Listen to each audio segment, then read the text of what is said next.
حدیث پاک میں آتا ہے، یعنی یہ حدیث پاک صحیحین کی ہے، یعنی بخاری شریف و مسلم شریف میں یہ روایت موجود ہے، جس میں رسول کائنات صلی اللہ علیہ وآلہ وسلم نے ارشاد فرمایا کہ 3 شخص اپنے گھر سے تلاش معاش کے لیے نکلے۔ جب وہ راستے میں تھے تو تیز بارش ہونے لگی۔ جب بارش ہونے لگی تو انہوں نے یہ سوچا کہ اب ہمیں کہیں چھپ جانا چاہیے، ورنہ ہم اس تیز بارش میں بھیگ جائیں گے اور تکلیف میں مبتلا بھی ہو سکتے ہیں۔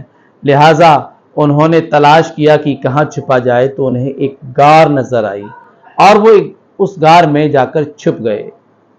تیزی کے ساتھ آندھی بھی آ رہی تھی اور بارش بھی ہو رہی تھی، تو ایک پتھر کا ٹکڑا بڑا سا لڑکتا ہوا آیا اور غار کے منہ میں آ کر ٹک گیا۔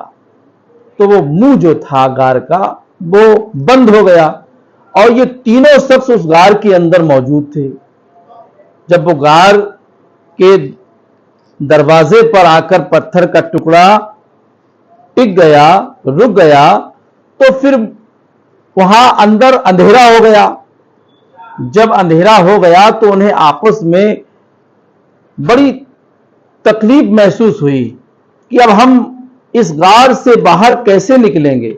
اگر ہم یہاں پر تیزی کے ساتھ چلاتے بھی ہیں تو ہماری کوئی آواز بھی نہیں سن سکے گا اور ہم لوگ اسی غار کے اندر بنے رہیں گے اور ہمیں اس غار سے کیسے نکلنا ہے؟ تو آپس میں مشورہ ہوا کہ ایک دوسرے نے یہ بات سوچی اور ذہن نشی کی کہ ہم اور آپ کو مل کر ایک کام کرنا چاہیے کہ اپنی اپنی زندگی میں جو ہم نے نیکیاں کی ہیں، اچھائیاں کی ہیں، ان نیکیوں کو، ان اچھائیوں کو وسیلہ بنائیں اور اس وسیلے سے دعا مانگیں تو اللہ تعالی ہماری مدد ضرور فرمائے گا۔ پہلے شخص نے دعا مانگی کہ ہم روزانہ شام کو اپنے والدین کو دودھ پلاتے تھے، یعنی کہ پہلے ہم اپنا جو بکریوں کا دودھ نکال کے اپنے والدین کو ہی دیا کرتے تھے، اپنے بچوں کو دودھ نہیں دیتے تھے، پہلے ہم اپنے والدین کو ہی دودھ پلایا کرتے تھے اور اس کے بعد ہم اپنے بچوں کو دودھ دیتے۔ اتفاق کے ایسا ہوا کہ شام کے وقت کوئی ضروری کام سے ہم گھر سے باہر نکل گئے۔ جب ہم پلٹ کر واپس آئے تو ہمارے والدین سو چکے تھے، تو ہم دودھ لے کر اپنے والدین کے چارپائی کے قریب کھڑے ہو گئے اور اس انتظار میں کھڑے رہے کہ ہمارے والدین بیدار ہوں اور ہم ان کو دودھ پلا دیں، اس کے بعد ہم اپنے بچوں کو دودھ پلائیں۔ لہذا ہمارے والدین رات بھر سوتے رہے اور ہم رات بھر اسی جگہ انتظار میں کھڑے رہے۔ اگر یہ عمل اے میرے رب تیری خوشنودی کے لیے کیا ہے تو ہماری مدد فرما دے۔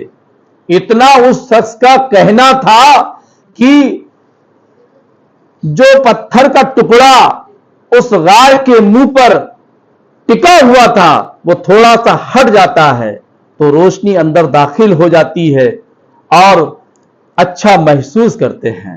دوسرے شخص نے کہا، ایک مرتبہ میں گناہ پر غالب تھا، گناہ کر سکتا تھا، لیکن اے رب تیرے خوف سے میں اس گناہ سے محفوظ رہا۔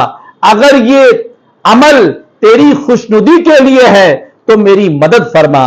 اتنا اس کا کہنا تھا کہ وہ پتھر کا ٹکڑا تھوڑا اور ہٹ گیا۔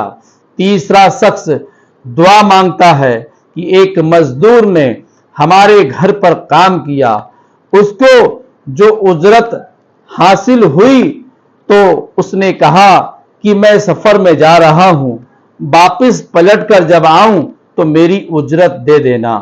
جب وہ پلٹ کر واپس آیا تو میں نے وہ مکمل اجرت اس کو عطا کر دی۔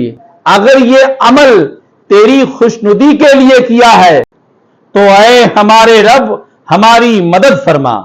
لہذا پتھر کا پورا ٹکڑا ہٹ جاتا ہے اور وہ تینوں خوشی خوشی سفر میں چلے جاتے ہیں۔